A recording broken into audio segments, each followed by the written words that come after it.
Why do we live? Some to make money, some to be happy, some to balance both. Why do we spend money? Some would say for basic necessities, material pleasures, and happiness. Money and happiness are two topics and even issues that affect all 8 billion people in this world today. A lot of people talk about money, how to spend it, how to save it, how to invest it, how to get it, and even how to clean it. All of these topics are important in their own way, even the last one. But we'll be talking about why you should be spending money, not on yourself, but on others. I'd even argue that it's more of an investment than a spend. After I share with you different studies and my own comments on the matter, you can decide for yourself. With so many people and opinions out there, it's important to look at the facts and speak from data-driven conclusions. In a 2008 study aimed to investigate the relationship between spending choices and happiness, specifically focusing on the impact of pro-social spending or spending on others versus personal spending, the researchers conducted various experiments and surveys to gather data and draw conclusions. This article talks about 3 different forms of studies that the researchers conducted. The initial survey involved 632 Americans who were asked to rate their general happiness, report their annual income, and estimate their monthly spendings on bills or expenses, gifts for themselves and for others, and donations to charity.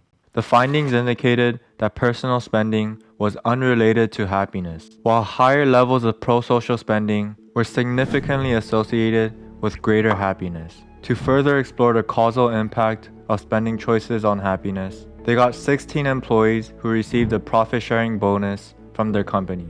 The employees' happiness levels were measured before and after receiving the bonus, and they reported how much of the bonus they spent on different categories. The results showed that pro-social spending was the only significant predictor of happiness after receiving the bonus, regardless of the bonus amount. With these results, they concluded that how the bonus was spent had a more significant impact on happiness than the size of the bonus itself. Then they conducted a third experiment where participants were given $5 or $20 and instructed to spend it on themselves or spend it on someone else. The happiness levels were measured before and after the spend as well. What do you think the results were? Once again, the results showed that the participants in the pro-social spending condition reported greater happiness compared to the ones in the personal spending condition. Thus, it provides further support for the notion that pro-social spending and spending money on others promotes happiness more effectively than spending money on yourself.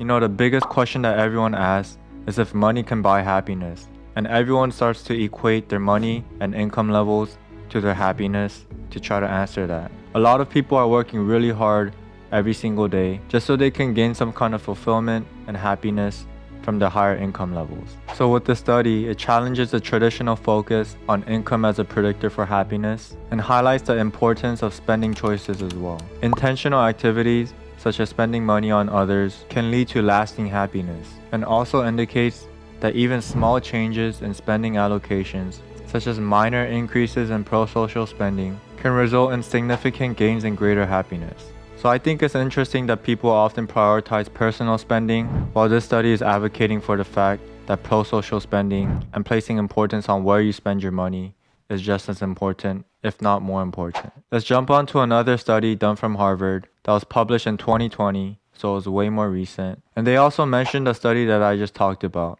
but criticized its small sample size. They addressed this issue by conducting a large-scale replication of the key paradigms in pro-social spending research, and they conducted 3 experiments as well. Experiment number 1 aimed to investigate the emotional effects of personal spending versus pro-social spending. So they recruited 730 individuals from 2 Canadian universities, and the participants were randomly assigned to pro-social spending and personal spending. With those in a personal spending condition, the participants were given a goodie bag for themselves, while in the pro-social spending condition, the goodie bag was to be donated to a sick child. Participants also had the option to opt out and receive the cash value instead. So after the purchases, they reported their current positive affect and emotions. The results showed that those who purchased a goodie bag for the sick child reported greater levels of positive emotion and positive affect than those who spent the money on themselves. Thus, it supports the hypothesis that spending money on others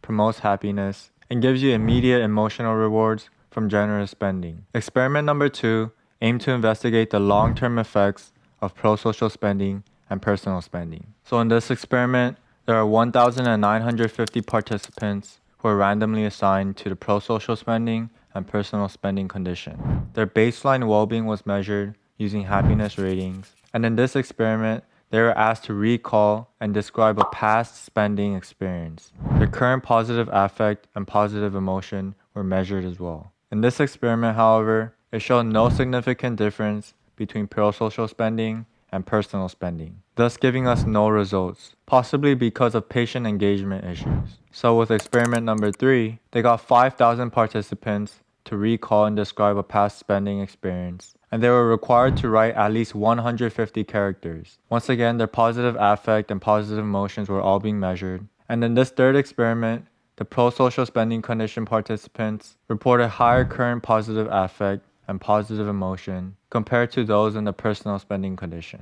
So to analyze it, with experiment 2, it didn't replicate the emotional aspect and rewards of pro-social spending because of a lack of detailed spending recollections. And so experiment 3 addressed these limitations and showed higher current positive affect and emotion nevertheless. So all in all, participants recall having a happier experience when they spend money on others rather than themselves. And the happiness benefit of pro-social spending seems to diminish over time, as with all different kinds of emotions. But small boosts of happiness may accumulate over repeated acts of giving. When I think about the time when I spent money on myself, whether it was for food, clothes, or other materials, versus the times that I spent money on others, such as donating for charity, spending money on the homeless, or spending for friends and families for different gifts and occasions, I would definitely say the latter feels better in hindsight. While both ways of spending keeps you feeling satisfied for short periods of time and is only temporary, spending pro-socially just seems more fulfilling to me,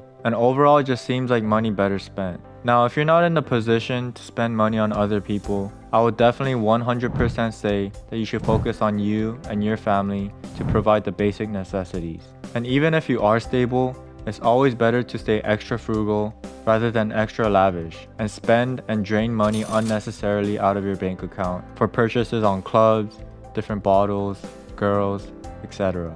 It's important to respect money and see how it's carefully going in and out of your life. And when you give it intentionally to someone, I think the amount of fulfillment you get is directly proportional to how much you value it. If you give something that you don't really care about, it's gonna have no impact and effect on you whatsoever. We're all humans making human connections on this earth, and relationships are the vehicles in which it brings us more opportunity, more money, other relationships, happiness, and ultimately longevity. Thus, we should cultivate our relationships intentionally and mindfully by investing into them, whether it's with gifts, with time, words, etc. Let me know what you guys think about this topic down in the comments below, and I encourage you guys to spend money on someone without any expectation of receiving anything back, and just see how you feel. Take care.